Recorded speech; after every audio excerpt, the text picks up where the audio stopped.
بسم الله الرحمن الرحيم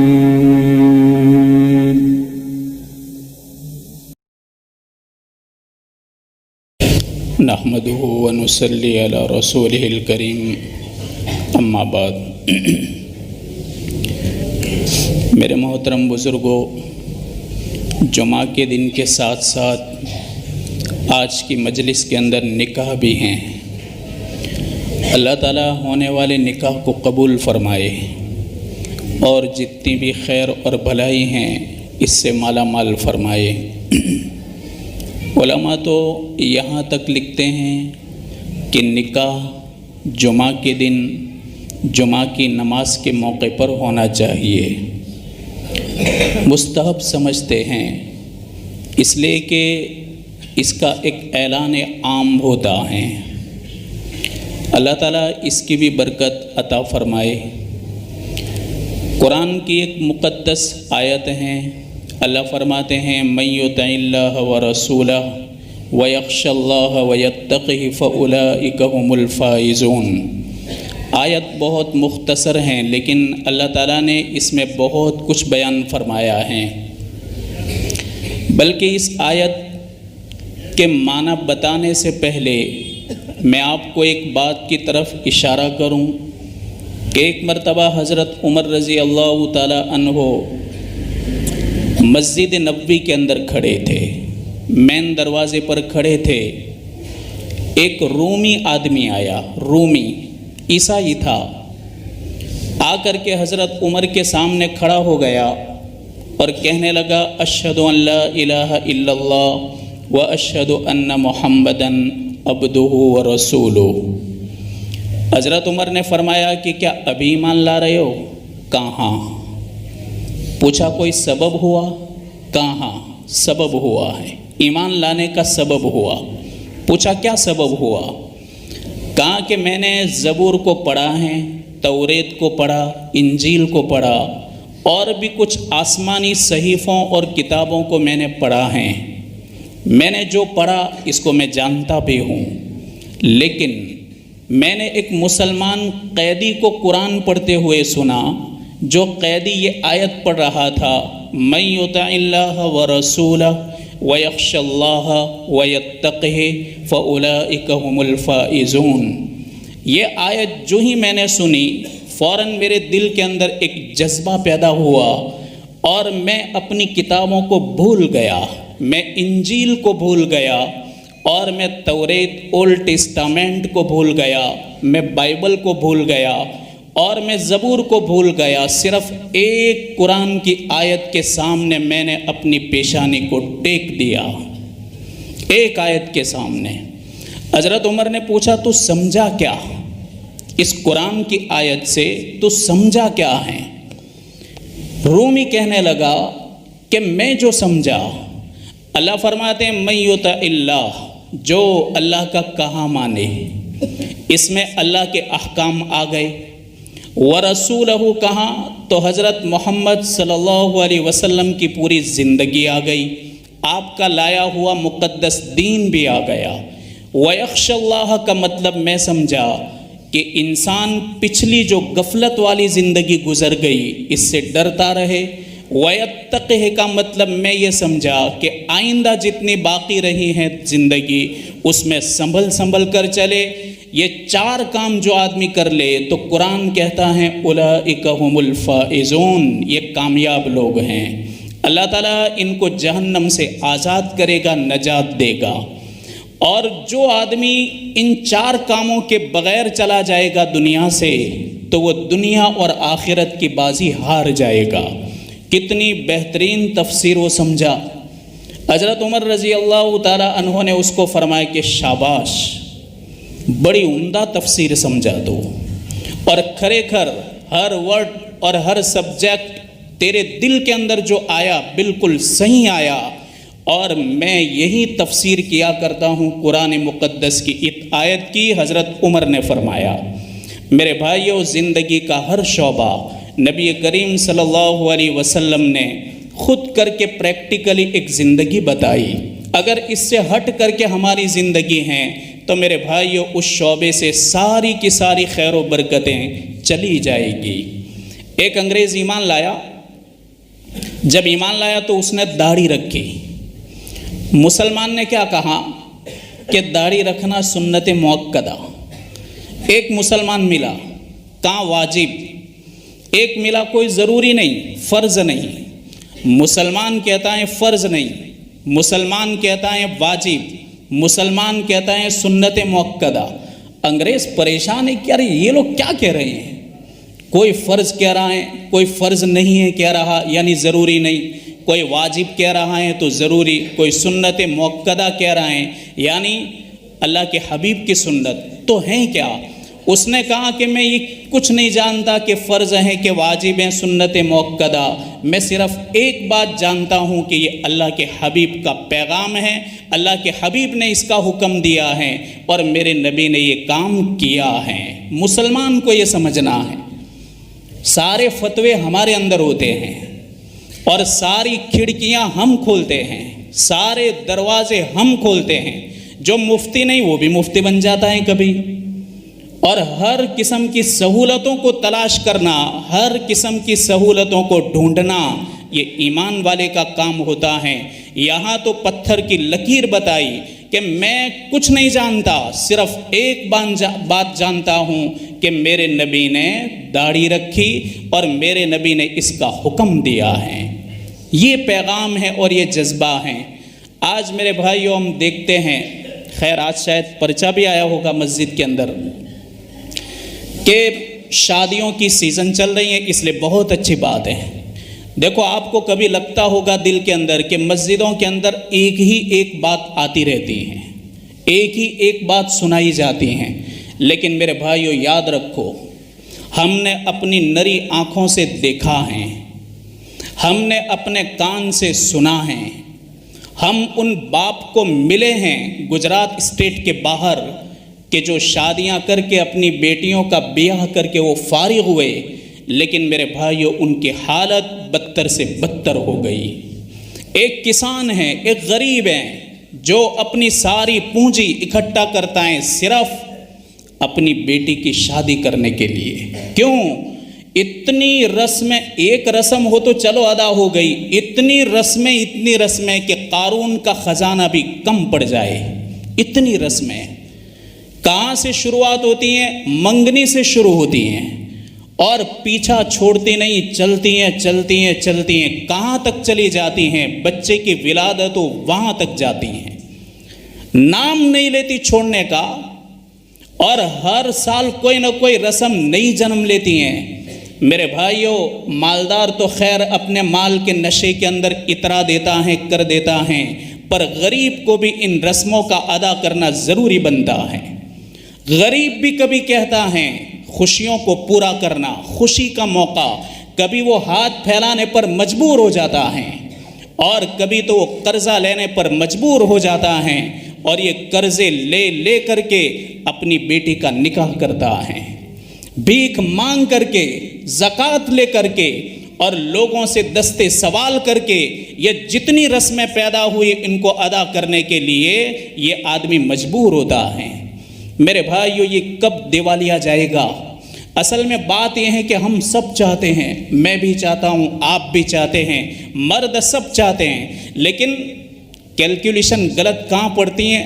عورتوں کے وہاں گنتی الٹی ہو جاتی ہیں کہ مرد چاہتا ہے یہ نہ ہو، لیکن عورت چاہتی ہیں کہ تمہیں کیا پتہ چلے، مرد کو تو بیچارے کو کچھ پتہ نہ چلے، اس کو خالی پسینہ بہا کر کے کمانے کا پتہ چلے، دھوپ میں، ٹھنڈیوں میں، بارش میں، اور رات دن ایک کر کے، نیند قربان کر کے، بھوکا رہ کر کے، بیمار ہو پھر بھی وہ نکل جائے گھر سے، تو مرد کو یہ سب پتہ چلے، کمانے کا بھی پتہ چلے اور بیچارہ محنت کی کمائی گھر میں لائی یہ بھی پتہ چلے، لیکن رسم کا پتہ تو عورت کو چلے۔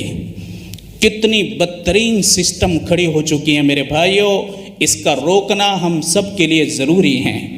آج تو پھر یہ رسم جنم لے رہی ہیں، دلہا کو مہندی رچانا، دلہا کو مہندی لگانا، کیا وہ لڑکی ہو گئی ہے؟ اور کیا یہ مرد سے باہر نکل گیا کہ ایک لڑکے کو مہندی لگاتے ہو تمہیں شرم آنی چاہیے، شرم آنی چاہیے کہ ایک لڑکا اپنے ہاتھ پر مہندی رچا رہا ہے۔ اور عورتوں کو بھی شرم آنی چاہیے، عورتوں کو بھی شرم آنی چاہیے کہ جس کے ہاتھ پر ہم مہندی رکھتے ہیں وہ لڑکی ہیں کہ لڑکا ہے، انہیں معلوم ہونا چاہیے۔ میرے بھائیوں، جو نوجوان تو امتوں کا درد اور امتوں کا بوجھ اپنے کاندھوں کے اوپر اٹھاتا ہو، وہ مہندی رچائے گا، وہ مہندی لگائے گا۔ یہ رسم اتنی چلتی ہیں کہ آگے جا کر کے کہیں ایسا نہ ہو کہ اس کو واجب کا درجہ نہ دیا جائے۔ اور یہ تپیلا تپیلی، پتہ نہیں، یہ تو بولتے بھی نہیں آتا کہ یہ اوڑھنا اور اوڑھنی اور کہاں سے آیا اور کہاں جا رہا ہے، پچھلے دروازے سے سب ویوہار ہوتا ہے۔ یہ تو ہماری ذمہ داری ہے بھائی، ماننا منوانا ایک مرد ذمہ دار ہے۔ اپنے گھر کا ایک بہت بڑا نگران اس کو بنایا گیا، اللہ تعالیٰ نے اس کو نگرانی عطا فرمائی۔ قیامت کے دن اس کی نگرانی کے بارے میں پوچھ ہوگی، سوال کیا جائے گا۔ اس لیے ہمیں بہت دیکھ ریکھ رکھنی چاہیے۔ بات تو ایک ہی لگتی ہیں کہ بھئی یہ بند کرو، یہ بند کرو، لیکن آپ یہ بھی سوچو کہ جو گجرات کے باہر اسٹیٹس کے اندر جو رسوم اور رواج ہیں، کم سے کم یہاں تو جنم نہیں لے رہی۔ اتنی محنت کرنے کی وجہ سے وہاں تو سٹاپ ہو گئی اور اس سے تو آگے بڑھ کر کے ترقی نہیں کر رہی۔ اس میں ہمارا فائدہ ہے۔ ان رسموں کی وجہ سے بچیوں کو طلاق پڑتے ہوئے بھی ہم نے دیکھا ہے۔ کبھی تو لڑکے کے ماں باپ کہہ دیتے ہیں کہ ہم تو نیک سیرت تلاش کرتے ہیں۔ کیسی نیک سیرت؟ پتہ نہیں ان کی ویاکھیا کیا ہوتی ہیں۔ ہمیں دنیا سے کوئی لینا دینا ہی، ہمیں تو نیک سیرت ہونی چاہیے۔ اب نیک سیرت تو آ گئی بیچاری، اب نیک سیرت آئی، پر سیرت کو دیکھا انہوں نے، چونکہ وہ غریب ہیں۔ پہلے کیا بول رہے ہیں؟ ہمیں دنیا کی کوئی پڑی نہیں، وہ غریب ہیں، آئی گھر میں کچھ دن چلے گا، لیکن چونکہ اپنے دوسرے لڑکے کو دیکھا کہ وہاں کچھ آیا ہوا ہے، تو یہ سارا خمیازہ اس غریب لڑکی کو بھگتنا پڑے گا اور تانے کا نشان بننا پڑے گا۔ یہ ویوستھا کھڑی کی اور یہ سسٹم کھڑی کر دی۔ اور میرے بھائیوں، پڑھائی کا زمانہ ہے، کوئی جہالت کا دور نہیں ہے، جہالت کے دور چلے گئے، علم و ہنر کا زمانہ ہے۔ قدیم زمانے کے اندر ہمارے آبا و اجداد، وہ ان کے یہاں رسمیں تھی، لیکن اتنی مختصر تھی، اتنی مختصر تھی، حیا اور شرم والی، کہیں پر بھی بے حیائی اور بے شرمی نہیں ہو رہی تھی۔ آج دیکھو، ہماری ماں بہنوں کو پتہ ہی نہیں کہ چچا کا لڑکا، پھوپھی کا لڑکا، خالہ کا لڑکا، ماموں کا لڑکا، ان لڑکوں کو اپنا محارم سمجھتے ہیں، محرم سمجھتے ہیں، حالانکہ ان سے نکاح ہو سکتا ہے۔ ان کے ساتھ ہنسی مذاق کرنا، اٹھنا بیٹھنا، ان سے تالیاں لینا، ان کے پیچھے بیٹھ کر کے سواری کرنا۔ میرے بھائیوں، یہ کہاں جا رہے ہیں پتہ نہیں چلتا، یہ نسل کس سمت کے اندر جا رہی ہے۔ دیکھو، یاد رکھو، جب تک یہ بے حیائی اور بے شرمی ایسی عبادتوں کے اندر آئے گی، یاد رکھو ساری خیر و برکت ان عبادتوں سے چلی جائے گی۔ آج ہم بہت چاہتے ہیں، شرم بھی آتی ہیں، جب ہم کورٹ کے اندر دیکھتے ہیں، کیسوں کی بھرمار دیکھتے ہیں، سنتے ہیں، شرم آتی ہے۔ اور ایک سمجھدار کو آنی چاہیے، غیرت مند مرد کو آنی چاہیے شرم، لیکن پھر بھی یہ کیس کم نہیں ہوتے، جتنے کم ہوتے ہیں جگہ لے لیتے ہیں۔ دارالسلام میں دیکھو، محنت کر کے جتنا نکال ہوتا ہے اتنی جگہ لے لیتے ہیں۔ کیوں؟ یہ خیر و برکت چلی جاتی ہیں۔ جب خیر اور بھلائی چلی جاتی ہیں تو میرے بھائیوں پھر بے برکتی آتی ہیں۔ جب بے برکتی آتی ہیں تو زندگیاں کڑوی ہو جاتی ہیں۔ آپ نے سنا ہوگا خطبہ کے اندر 3 آیتیں پڑھی جاتی ہیں۔ نبی کریم صلی اللہ علیہ وسلم انہیں 3 آیتوں کو خطبہ کے اندر پڑھا کرتے تھے۔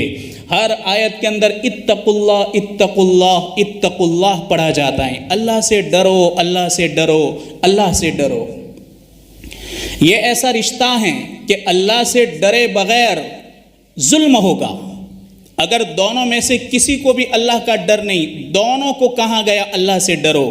اگر دونوں میں سے کسی کے دل کے اندر اللہ کا ڈر نہیں ہوگا تو ظلم پیدا ہوگا، اور ظلم جب پیدا ہوگا تو میرے بھائیو اس کا انجام بھی برا ہوگا۔ نبی کریم صلی اللہ علیہ وسلم ایک مرتبہ حضرت عائشہ رضی اللہ تعالی عنہا اپنے کمرے میں تھی، آپ تشریف لائے۔ آپ کی عادت تھی آپ جب بھی آتے آپ ہسمکھ چہرے کے ساتھ گھر میں تشریف لاتے۔ آپ غم ہوتے، فکر، درد سب کچھ ہوتا، لیکن آپ جس وقت تک گھر تشریف لاتے سب کچھ باہر رکھ کر آتے تھے۔ آپ جب گھر میں آئے تو آپ کا چہرہ خوشی سے کھلا ہوا تھا، لیکن اچانک آپ کی نظر ایک پردے کے اوپر پڑ گئی کہ جو تصویر والا تھا، آپ کا چہرہ اتر گیا اور آپ کا چہرہ غصے سے بھر گیا۔ آپ جب غصے ہوتے تھے تو صحابہ کہتے ہیں ایسا لگتا گویا آپ کے چہرے مبارک پر انار نچوڑ دیا گیا ہو، انار کے دانے نچوڑ دیے گئے ہو، آپ کا چہرہ ایسا لگتا تھا۔ تو حضرت عائشہ رضی اللہ عنہا پریشان ہو گئی، یا رسول اللہ کیا ہوا؟ آپ کا چہرہ اچانک اتر گیا۔ کہا تم نے یہ پردہ جو لٹکایا ہے اس چہرے کی وجہ سے ہمارا چہرہ اتر گیا۔ حضرت عائشہ نے فوراً اس کو ہٹا کر کے اس کو ٹکڑے کر دیے، ٹکڑے کر کے اس کے تکیے بنا دیے۔ یہ ہے مجاز کو پہچاننا، مجاز کو پہچاننا۔ ہمارے یہاں بیچارے لڑکی کو بھی کچھ علم نہیں ہوتا، لڑکے کو بھی نہیں ہوتا۔ اب یہ دونوں چھچوری عمر ہوتی ہیں، ادھر ماں نے بھی کوئی اتنی تعلیم نہیں دی، ادھر باپ نے بھی اتنی تعلیم نہیں دی، چھچوراپن ہوتا ہے۔ اسی میں کیا ہوتا ہے، نوبت طلاق تک پہنچ جاتی ہیں۔ تو میرے بھائیو علم کا ہونا ضروری ہے، ساتھ ساتھ میں تربیت کا ہونا بھی بہت ضروری ہے۔ آج تربیت کے نہ ہونے کی وجہ سے دونوں میاں بیوی چھوٹی عمر کے ہوتے، ارے ماں باپ نے تو ایک لمبا سنسار چلایا ہے، کتنے سال سے وہ چلا رہے ہیں، انہیں تو ہر قسم کے چڑھاؤ اتار معلوم ہے، دقتیں آنے والی پریشانیاں ان کو معلوم ہیں، اور ہر طریقے سے سنسار کے اندر آنے والی رکاوٹیں اور سنسار کے اندر آنے والی تکلیفیں اور مشقتیں ان کو حل کرنے کا تو علم ہوتا ہے، انہیں تو معلوم ہوتا ہے۔ تو اچھی طرح تربیت کرنی چاہیے۔ اللہ تبارک و تعالی مختصر باتیں جو کہی گئی ان تمام باتوں کے اوپر عمل کرنے کی توفیق عطا فرمائے۔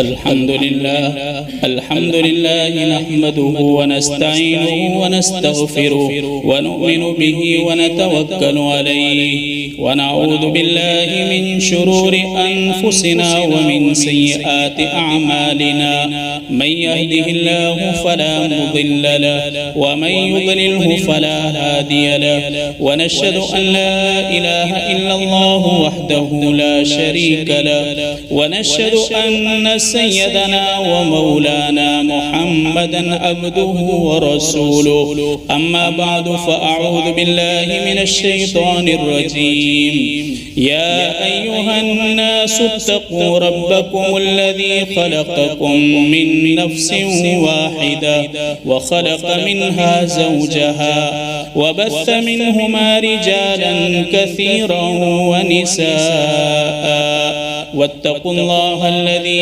تساءلون به والأرحام إن الله كان عليكم رقيبا يا أيها الذين آمنوا اتقوا الله حق تقاته ولا تموتن إلا وأنتم مسلمون يا أيها الذين آمنوا اتقوا الله وقولوا قولا سديدا يصلح لكم أعمالكم ويغفر لكم ذنوبكم ومن يطع الله ورسوله فقد فاز فوزا عظيما۔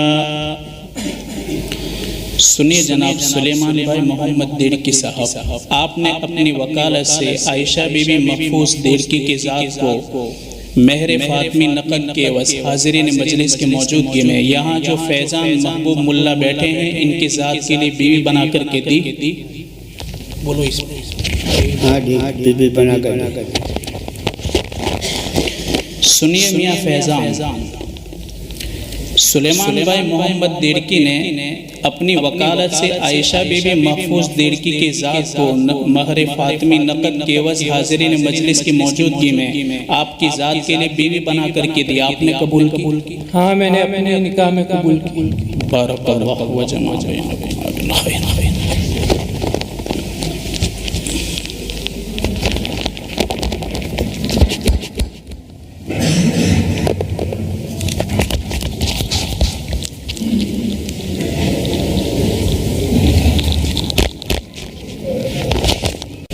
نحمده ونصلي على رسوله الكريم